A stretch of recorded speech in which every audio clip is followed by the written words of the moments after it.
नमस्कार, जय हिंद। मैं अमित आप सभी का स्वागत करता हूं मेरे YouTube चैनल पर, जिसमें हम बात करते हैं history, politics, economy, cricket, MMA और इन्हीं तरह के अन्य मुद्दों पर।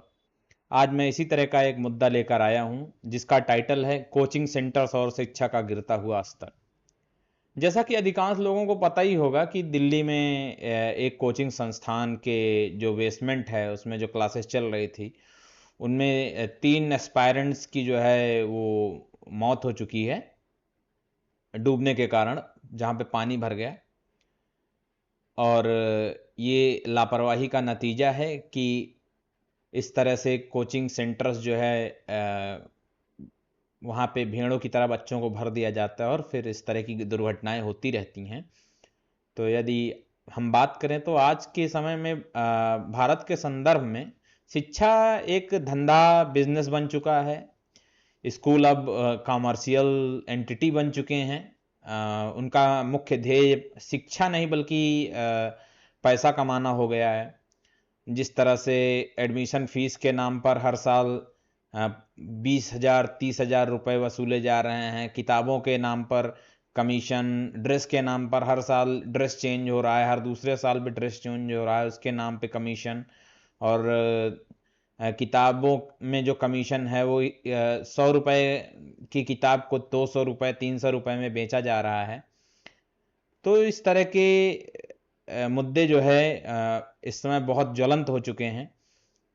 तो स्कूलों के अलावा जिस तरह से कोचिंग इंस्टीट्यूट्स का मशरूम्स की तरह जो है उग रहे हैं, वह स्कूली शिक्षा हो चाहे यूनिवर्सिटी का एजुकेशन हो चाहे स्कूल एजुकेशन हो और चाहे कॉलेज का एजुकेशन हो, वो बिल्कुल उसका लेवल जो है वो गिरता जा रहा है।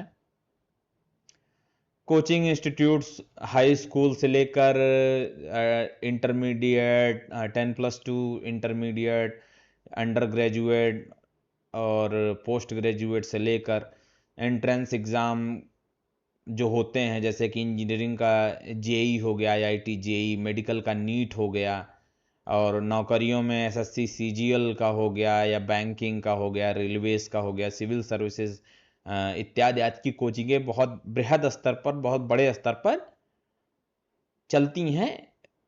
और इन कोचिंग इंस्टीट्यूट्स में शिक्षा के नाम पर इस तरह का गोरख धंधा इतने बड़े स्तर पर हो रहा है कि उसका क्या ही कहना है।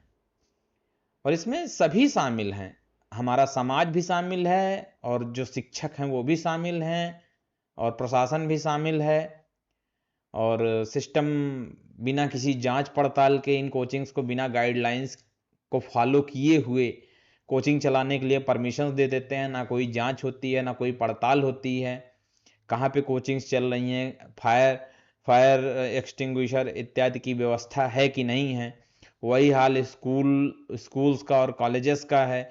गाइडलाइंस की धज्जियां उड़ाते हुए संस्थानों को मान्यता दे दी जाती है, और ना ही स्कूलों के पास खेलने के लिए मैदान है, ना कैंटीन की फैसिलिटी है, ना टॉयलेट्स की अच्छी फैसिलिटीज़ है।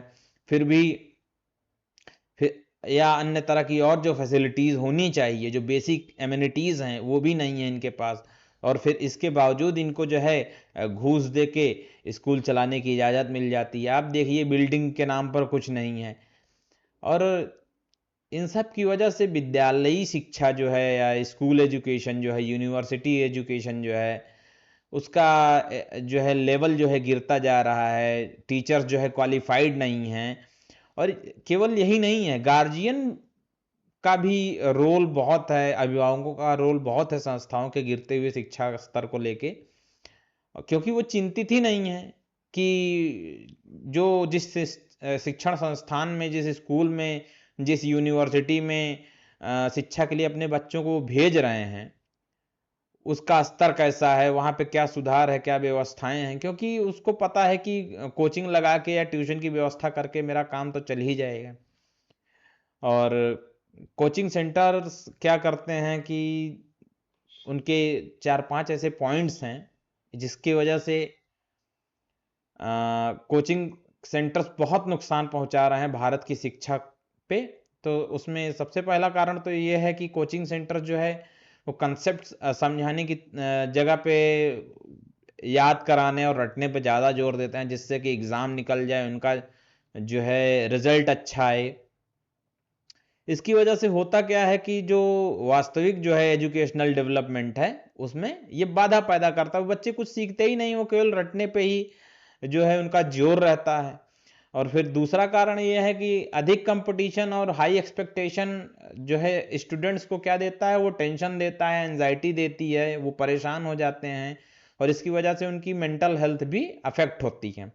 जनरली होता क्या है कि स्टूडेंट्स केवल एग्जाम पर फोकस करता है और अनावश्यक चीज़ों की जैसे कि क्रिटिकल थिंकिंग हो गई या क्रिएटिविटी हो गई और हॉलिस्टिक डेवलपमेंट हो गया, समग्र विकास हो गया, उस पर ध्यान नहीं जाता है। क्रिएटिव कोई एक्स्ट्रा करिकुलर चीजें कर ही नहीं पाता है, केवल उसी में जो है एग्जाम में ही बिजी रहता है बच्चा स्टूडेंट और पढ़ ही नहीं पाता। तीसरा कारण ये है कि कोचिंग सेंटर्स बड़े महंगे होते हैं। आप देखिए 90-90 हज़ार, 1-1 लाख यूपीएससी उसकी फीस है कोचिंग सेंटर्स की जो है, और जिससे कंपटीशन में डिस्पैरिटी पैदा होती है। महंगे होने की वजह से डिस्पैरिटी पैदा होती है, भिन्नता पैदा होती है। तो इस वजह से होता क्या है कि अमीर परिवार के जो छात्र हैं वो कोचिंग का खर्चा उठा सकते हैं, लेकिन जो गरीब बच्चे हैं या जो मार्जिनल हाशिए पर लोग हैं वो तो नहीं उठा सकते। तो इससे क्या होता है कि एजुकेशनल डिस्पैरिटी बढ़ती चली जाती है। चौथा कारण ये है कि स्टूडेंट्स जो है रेगुलर स्कूल की जो एजुकेशन है उसकी जगह पे कोचिंग क्लासेस को प्रायोरिटी देते हैं, स्कूल को अटेंड नहीं करते हैं, जिससे स्कूल की एक्टिविटीज़ में उनका प्रेजेंस और पार्टिसिपेशन कम होता है, सोशल वैल्यूज़ कम सीखते हैं और केवल वही रट्टा वाला काम चलता रहता है।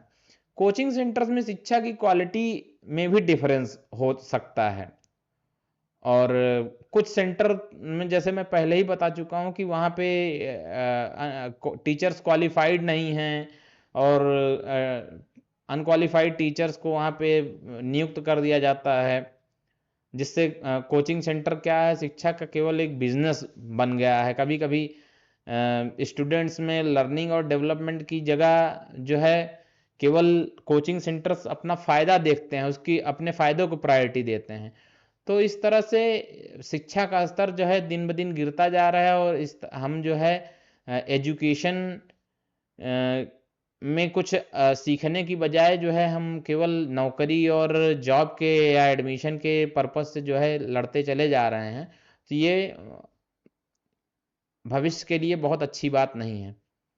तो आज के लिए इतना ही। धन्यवाद। जय हिंद।